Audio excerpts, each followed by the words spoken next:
Welcome everyone to Sports Buzz with me, Zach Barnett, and I'm joined in by Ohio State slash NFL pro linebacker Bobby Carpenter.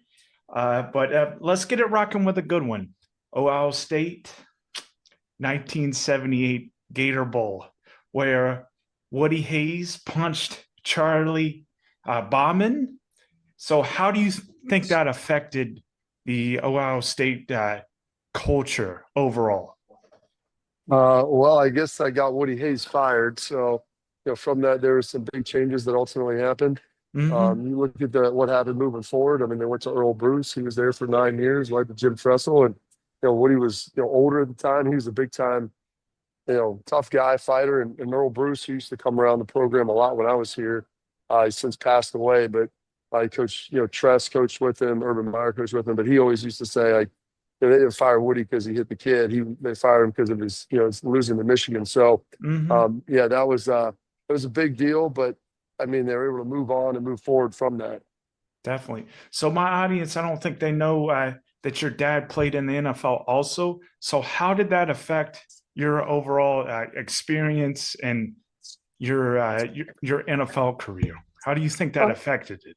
yeah, I guess and more it's just growing up. I mean, my Mm-hmm. dad, he was an NFL player. He was also my coach, and Mm-hmm. I played at the same high school that he did. So there was a lot, obviously, of expectations there, and it was something that I kind of always embraced. I was the oldest boy, oldest child, and I bear his name as well. So there was good that came with it. But there's also, the expectations and the weight of those. But, the good part, I tried to lean into that, lean into his knowledge, lean into some of the ability I was blessed with. And then getting to the NFL, there was a lot of guys who I ended up playing for who also coached my dad. And so he had left a very, very strong legacy and a very positive legacy with just intangibles, even outside of his performance on the field. But kind of what he was about. And so that obviously impacted in a pretty positive way. And, I always have told my boys and my daughter the same thing where, I mean, hopefully I put you in a good situation where people have thoughts, positive thoughts about you, but with that, there will also be expectations. So it's going to be upon you to try to fulfill those and decide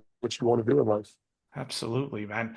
And we're speaking on Ohio State. So the new coach that's over New England now is Mike VRABEL. Yeah. So with that being said, what is the ceiling for the Patriots in 2025 with him at the helm, man? I You think it's know, very high, but that's just me. Yeah, I mean they've got some work to do, but they've got a really good young quarterback, which helps. Mm-hmm. But it's a roster that obviously, there's a lot of turnover there. And I disclosed I had played up in New England my last year. I played with Gerard. I think Gerard did a really good job. Was it handed a pretty tough hand, and it's hard when you've only coached in one place your Mm-hmm. whole career and just having like the full knowledge and access. And I think that he's going to ultimately be a good coach, probably when he gets his second chance around because you learn so much from that first experience, and he's a smart guy. But with Braves, heck, he did a great job in Tennessee. He was just down at Ohio State's Pro Day on Wednesday.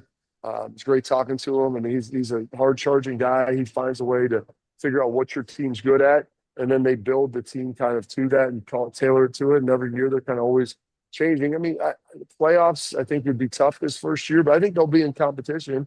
I think when you have a young quarterback, there's going to be some growing pains a little bit, Mm-hmm. obviously, but Drake May's a really good player.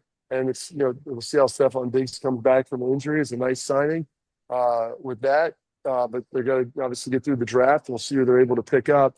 But this roster, it's going to probably be a 2 or 3 year process before Vrabes has him where he wants him. But I do think that we'll see some market improvement this year.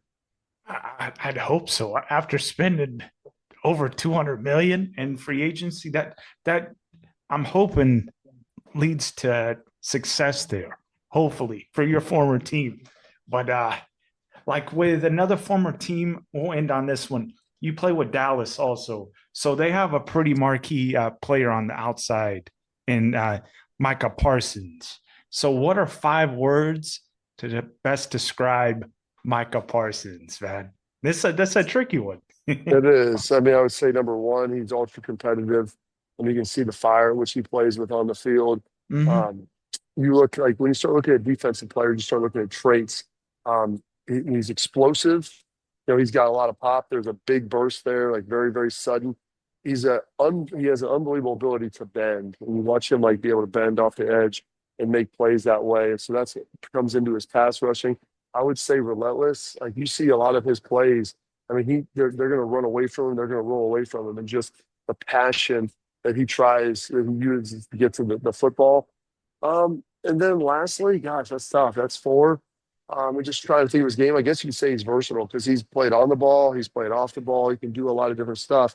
I think you look at his value, he's probably more on the ball just because he's able to rush the passer in such a coveted position with what he is athletically. But yeah, I would say those are probably the five traits and characteristics that probably best embody Micah. Absolutely, Ben. And Dallas is probably going to make seeing the landscape of the NFL as D ends. He's going to be very wealthy in Dallas. Oh yeah, they've been waiting to pay him, and I mean he is one of the best players, not just DNs. He's one of the best defensive Mhm. players in the entirety of the NFL. And so with that, yeah, he's going to ultimately um, be getting a big paycheck and a big payday whenever they decide to get that done. Absolutely, man. So, Bobby Carpenter, this concludes our interview on Sports Buzz with me, Zach Barnett, and we welcome you back for another one, man.